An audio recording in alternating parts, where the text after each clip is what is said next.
Great reading from everyone. I think we sometimes should award Rick the Aggressive Readers Award.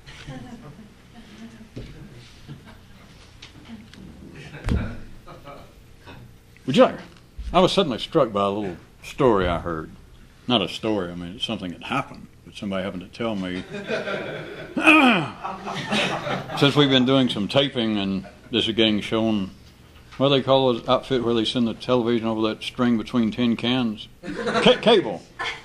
At any rate, I won't mention the city, but I was told this, that somebody came up with an idea for a cable program that they wanted to call, quote, "Let's Laugh at Blank." And the guy's idea, the way it was told to me, was that he was going to, each week, if he could get the show going, invite people like, well, say a priest. and that show, it'd be, let's laugh at religion. And then maybe next week, a psychiatrist, let's laugh at psychiatry. No, you don't. It gets better. I hope so, or why did you bring it up? Well, the way it was told to me is the guy had enough of something that he, in fact, got some cable system interested and was going to let him do it, and that then he even approached a priest and a psychiatrist and an educator somewhere, the kind of people he had in mind, and he spoke to them, told them the name of the show, told them the idea, and then told them, he said, now, if you'll come up here, and for some way he evidently could pull it off to start with, he told them, like the priest, he said, now, I'm not going to laugh at you personally. Well, he told them all what I mean. He said, now, I'm not going to be making fun of you as a person. What I'm going to do, because I've got no axe to grind against religion, psychiatry, whoever he's talking to. He said, it's not that. He said, but I am. He said, I'll give you an idea. I'm going to say things like, we're going to announce this week, let's laugh at religion. And our guest today will be Father so-and-so. And the guy's telling this priest, trying to get the show going, he said, now, I'm not going to laugh at you personally, because you seem like a fine fellow. Anyway, well, what I'm going to do is say things like, how do you feel standing up in front of, quite sane people wearing a dress, an ugly dress at that? And then you can talk. But for my 30 minutes, I'm going to ask other things. How do you feel, lighting candles and waving these things that nobody knows what the hell mean, and they're out there burying their head like they take it seriously? And I'm going to let you talk, but I'm not going to laugh at you personally. The way I heard the story was that he, not only a priest and a psychiatrist, but a handful of people, he talked to real quick, and evidently there was some reality to what he was saying. That is, that he wasn't going to laugh at it. At any rate, the way I heard it was that all of them thought about it and said, well, all right, on that basis, because I'll come talk about it as long as you're not going to laugh at me. And they seemed to feel like that he wasn't all that hostile. He was just going to say, like I said, how does it feel to stand out in public, a grown man, and wear a dress, an ugly dress, and then talk about what you call serious stuff? Then I'll let you do it. And I'm not going to attack you, but I'm just going to bring it out. And that's what the show did. And supposedly, 7 or 8 or 10 people in different professions at first agreed. Well, all right, I'll do it. I'll come up. Now I will explain my position. He assured himself, I'm not going to interrupt. I'm not going to make funny faces. I'm going to say the kind of things I'm asking. Or to a psychiatrist, how does it feel to tell somebody, look them dead in the eye and say, I get $200 for 55 minutes, and they say, well, what is it I get for this? And you say, well, you can lay down on that nice couch or sit in that nice chair and tell me anything you want to, and I won't say anything. How does it feel to have such a job? And then I'll let you talk. Supposedly, he got, like as I said, 8 or 10 professional people to agree to do so. That he'd gone back to the cable station and told them he had the show going. They were ready to stick it in a slot next time one opened. And he said it took about 4 or 5 days, and all of the people that agreed to called back and says, after thinking about it, no. Okay. Now you think about it. We were still, to bring us up to date, we're still considering connections between a handful of things, 1, 2, or 3, or 4 things that we had been talking about that I was going to try and drag your attention sort of in a circle to protect yourself against those natives who may find it somewhat discombobulating that you have shown up in their territory. And I'm not speaking of cowboys and Indians. You could be. Yes, I could be. But we're talking about something much more interesting than the Great Plains of the United States. Except in several cases, the blandness of your mind could match the Great... At any rate, I was going to try to get you to see some additional connections between several things that we had been talking about of late. Between knowing where you are and the attempt to be original and creative, and the attempt to do so amongst the collective, under which circumstances you can't be creative if you're going to be an expert, remember, although that sounds insane. And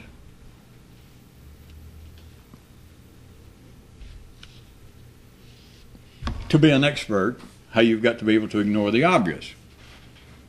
I guess that's enough. That's 4. So, remembering all those insane ideas, how about an even quirkier side trip? That always... Well, sometimes that seems to be nice because people think, well, perhaps it would make a little more sense or be easier to get off the main highway here for a bit. Remembering all those things, to be an expert, the lies being creative, how you've got to be creative to know where you are, how everyone is trying to be creative at one time, that everyone starts out as a young child, discovering this small, very personal pet. And then the danger is you let it grow up to be you. And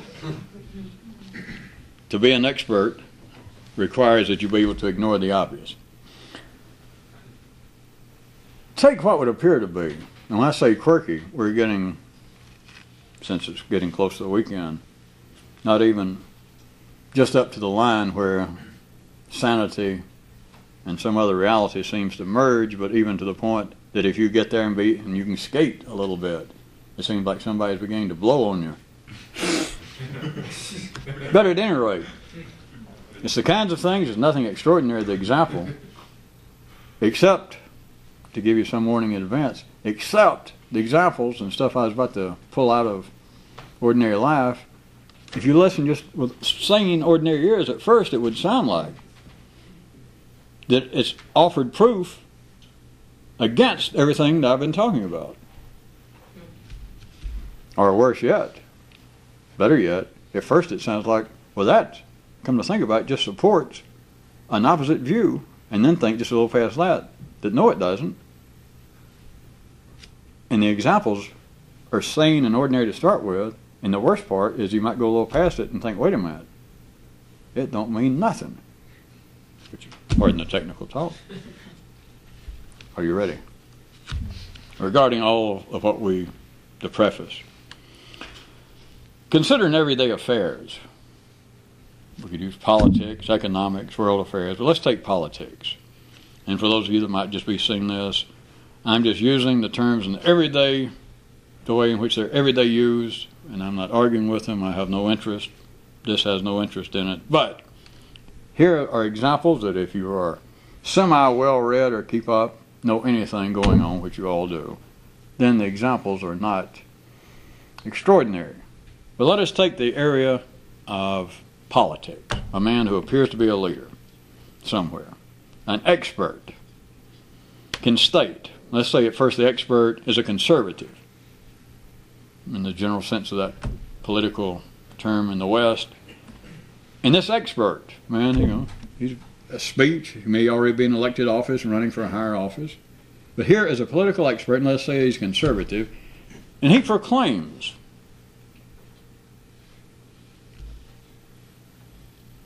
announces a discovery of his, that he is an expert. He is a recognized expert, that is a conservative politician, perhaps even a writer.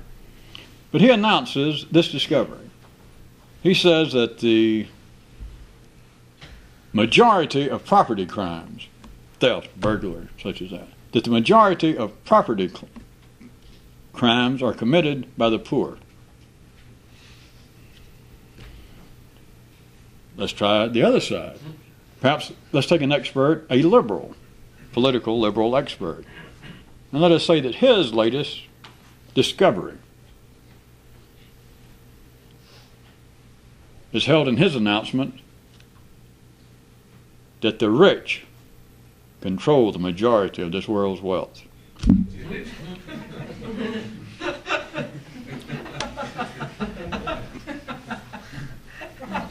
Now, we are not laughing and being sarcastic or ironical yet, if at all.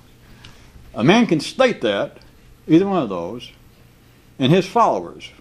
We're assuming that he's already an expert. That is, he had some following, he is making an announcement, or it was a written article. But let's say he gets up during a speech, and that's one of those, or the climax of either of the example speech. And his followers, those who are interested in that kind of expertise, they respond as though what he said was indeed a singular discovery. That they perhaps turn to each other. They go, no. And at least tacitly they're saying, are we glad we're a part of this movement? Are we glad we came to hear this man? When in fact, as some of you would already, if we held your toes into the fire, would probably say, well, Jesus, that's couldn't be more obvious. If I just think for a second, and I've got no particular answer myself to say that the majority of property crimes are committed by the poor, it sounds good, but then you think, well, hell, everybody knows that. You don't find the Rockefeller children if they're not on drugs. You don't find them out breaking into people's homes or stealing radios out of cars or holding up 7-Eleven stores. And everybody knows that. And yet, it wasn't to make fun. You do know. I don't really have to apologize and say that I could change the words a little bit. Just the way it was put would still fly. A man could get up today, as obvious as it may seem, and in some way say that he has come to the advanced conclusion, having pursued many political ideas, having, of course, now have his PhD, being a regular contributor to such and such conservative political publication. But he says that there's something that gets overlooked. And he'd build it up a little, because you can't just come out with a discovery. You can't be an expert that way. Columbus didn't go back and run in and tell the Queen, wow, well, you hear what he talked and he talked, believe me, it went on for hours until he finally got around to, and oh yeah.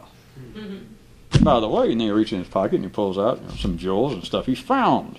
And then he announces exactly what it was that now makes him an expert. But at any rate, during the speech, let's say this conservative, he could build up some way, but it would come out and he could still say that, as much as you now already are laughing at it and thinking, well, that's just foolish. But he could still, right now, just a little bit of theatrics, a little bit of forceful dancing with the crowd, bring them to their feet when he says, regardless of all the social welfare programs, regardless of what we blah, blah, blah, blah, do you realize, after 5,000 years of recorded history, we still have the majority, in fact, down near 100%, but the vast majority of our property crimes continue to be committed by the poor.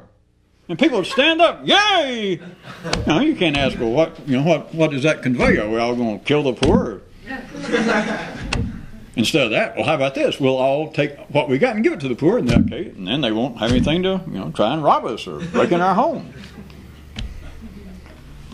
They would treat it, both the expert and the followers. And we're just talking about the normal dance and normal flow of energy necessary for the secondary world. They both must ignore the obviousness of it. They must treat it, and they will. They will treat the obvious coming from an expert. Of course, it's a dance. The man didn't make himself an expert. The followers didn't make him an expert. It takes two to dance, unless you're going to stand up and look like an idiot, and then you're not part of the ordinary. If you're not going to be an anomaly, if you're not going to be nutso, then you're dancing with somebody. So the person didn't become an expert by himself. He didn't appoint himself an expert. He didn't appoint these people and say, well, you people are my followers. It takes two to dance. People got to want to dance. The ones that maybe you didn't pay much attention to tonight, that although things are not arranged where people normally admit it, most people dearly want to be captured. It is one of life's great ordinary sensations, pleasant sensations, to feel safe. If you don't believe that, why do you think more people go to extreme difficulties to get into jail than to get out? Attempted jailbreaks are rare. They're rare enough that they make the news. But you've got to do something extraordinary to make the news to go into jail. I don't even know the figures, but you've got, surely to the to the 100th power of people doing things, going to extreme effort to get into jail, as opposed to those trying to get out. So you've got the people dancing. You've got the expert in whatever area. It could be religion, could be economics. And you've got the followers. And the expert continually brings forth discoveries, observations, and to the followers, they seem inspired. That'd be the kind of words they use. Even if it's the liberal, let's go to the liberal example. The man staying up in the midst of his speech, it seems to be the climax, he points out. He says, I'll tell you this, we've had 5,000 years of Western history trying to work things out, but I'm going to tell you what, and the followers, they're getting ready. They know it's about time for a standing ovation. They know about to do a special dance step. Do you realize after all this time, after all the efforts we've made, the vast majority of this planet's wealth is still controlled by the rich. And they're on their feet. Unless you think about it and you think, well, should I go back and across the hall and hear that conservative talk some more? And you can say, well, I'm assuming you can say it's silly unless some of you are taking notes saying, I got to remember that. That's important. It's a fact. But it's not a discovery in one real sense. It could not be more obvious. It's obvious on the prima facie verbal side of it.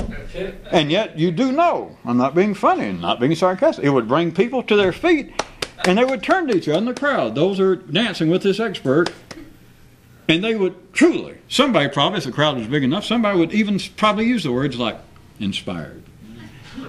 That kind of observation is truly worthy, indicative of an expert. Who else but an expert?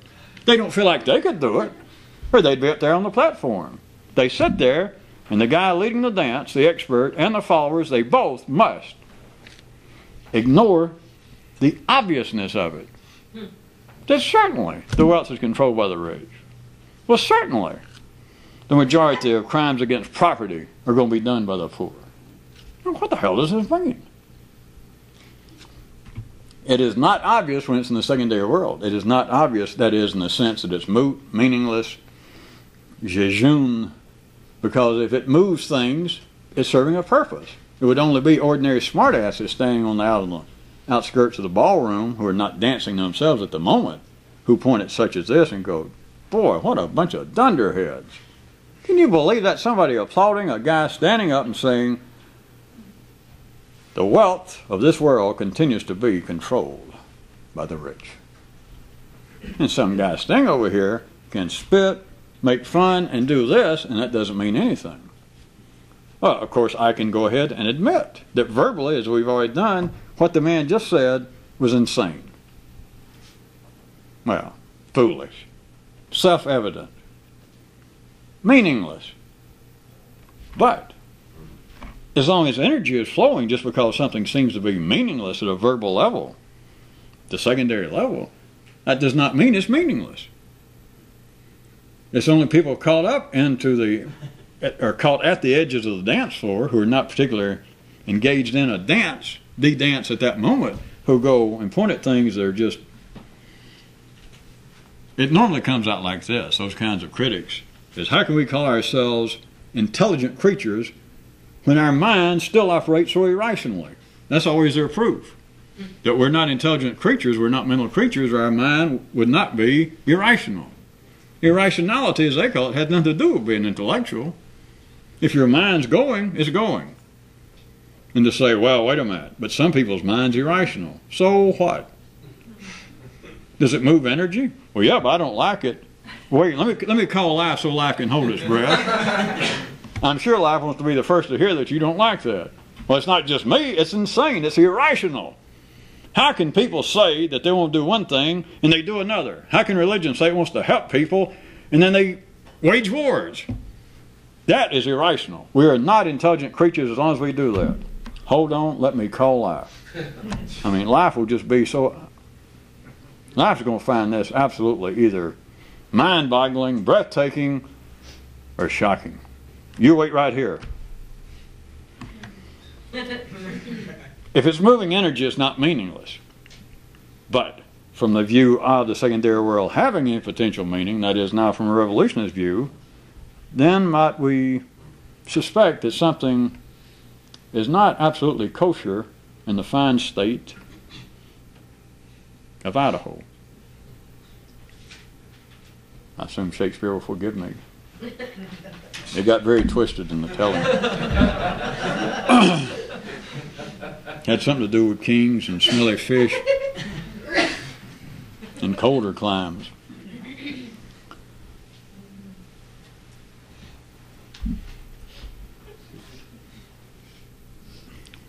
Also notice, we touched a little on this a while back, but it fits right here in that quirky kind of way of being an expert in the ordinary sense, and how it is anathema to true originality and creativity, which I agree. Would almost seem it has to be otherwise. That an expert is he who can be creative. That's why he is a leader. That all leaders, I'm speaking now for ordinary intelligence, all leaders in politics, the arts, religion, the sciences, you don't get to be a leader by being a copycat. Hear, hear. You don't get to be a leader, an expert, unless you are creative and original. Hear, hear, hear, hear.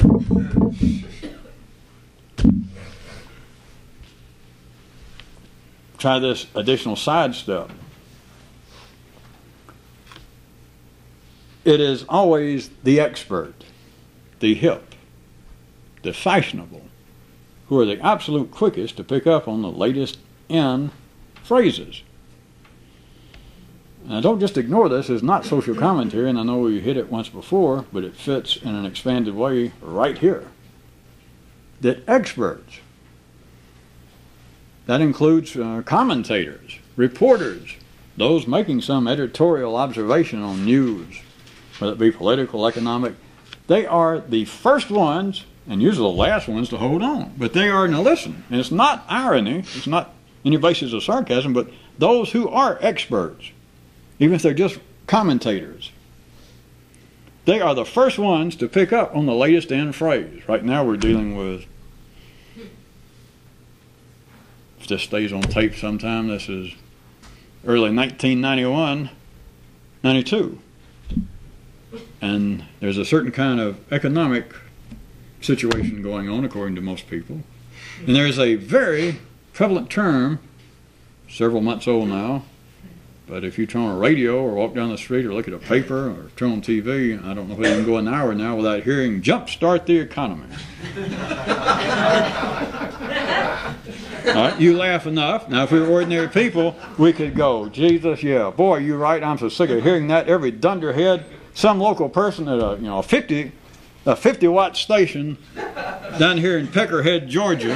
You got some guy down there that he'll say, yes, my uncle just lost his pickup truck. When's the president going to jumpstart this economy? You got people like that saying it. But if that man is on that 50-watt radio station and you're not, and you're repeating it, as far as you're concerned, he's the expert, even if you're making fun of him. That doesn't matter. That's just the guy off the dance floor going... You're not doing anything to the guy on the dance floor. That's like, I don't approve what's going on. And me saying, wait a minute, let me call Life, because I'm sure Life will be very interested to hear that. The experts all the way from that to those on national news, to the president himself. They will use, you cannot, as you know, I don't guess I have to go any further, but right now,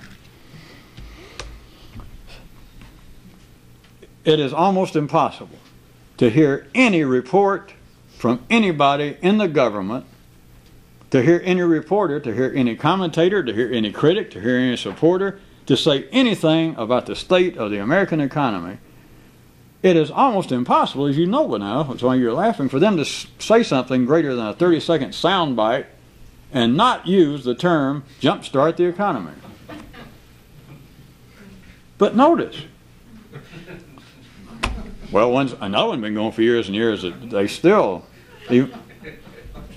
well, the president says he's going to try such and such, but many of his critics believe it will be, are you ready? Too little, too late. That one's going to outlive all of us. But sometimes they'll go right together. He says he has this plan to jumpstart the economy, but some of his critics says, we feel that's a little too late. All right. The point being, that is now so common, those two terms, that they are without any doubt walking, living, breathing examples of a cliche. They are anything but examples of creativity and originality. You know that. But here's what you don't ever notice, the ordinary mind never notices. They are absolutely, how about a dramatic gesture? They are absolutely anything but examples of originality and creativity, and yet they are unabashedly, unquestionably taken as proof of such. Think about it a second. I know we did this a few weeks ago in a different way. And it's not to make fun of other people. We're talking about the human nervous system. Yours, everybody's. And I could, if we had some other purpose, some sort of crude everyday purpose, I could make all sorts of sociological comments, assuming I had any idea what that meant. I could make some kind of psychological, economic critique, assuming it would make any sense either, about, well, people just speak mechanically. These kind of cliches creep in to the contemporary vocabulary and people just say them.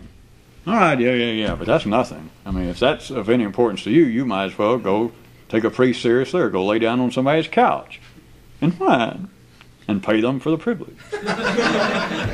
It's all well and good, but it's childish babble. It's just playground talk. It doesn't expose the human nervous system to any sort of new information, because it's not just the mechanical nature of human talk, and it's not just that cliches become so much part of the vocabulary that people begin to talk and it just comes out without them thinking. That's true, but that doesn't tell you anything new. If you take that, then you're in the same condition as those who speak in those kind of cliches. Well, yeah, people speaking cliches, but the mind gets tuned in a certain way and thinking a certain pattern, and a man who's prone to be a commentator and talk about the economy, since everybody else is saying jumpstart the economy, he just gets to talking. It's like he's trying to keep a little ahead of where he is, and he's speaking somewhat extemporaneously, and these kind of things will just creep in. Yeah, but so what? Because if you say, well, that's the way it goes, then you're in the same boat as they are. Because it is not some kind of flaw. It is not a weakness. But here's what I want you to see, and it's not a basis of irony. If it was, I'd call out the good captain. He's been dressed up hiding behind the bushes here for weeks, waiting to come out. But it is that experts in any field whatsoever are the ones, and it's just not noticed. If there was any value in spotting irony, then here it is. Somewhere in here there's not. Because irony is those who believe in irony, of course, worship unknowingly at the great shrine of extreme stupidity. Well, denseness, ordinariness. They could be experts. Because to believe in irony is to believe, well, things were supposed to go in that way, and they went another way. Well, hey, you hold that thought and let me get God here. Let me call life, and you think he won't be pissed about this? Yeah. And plus, well, it'll be kind of a jewel-headed treat on his part. He can be pissed by this, but he'll be delighted there's the likes of you around to spot this kind of thing and bring it to his attention. It's not irony.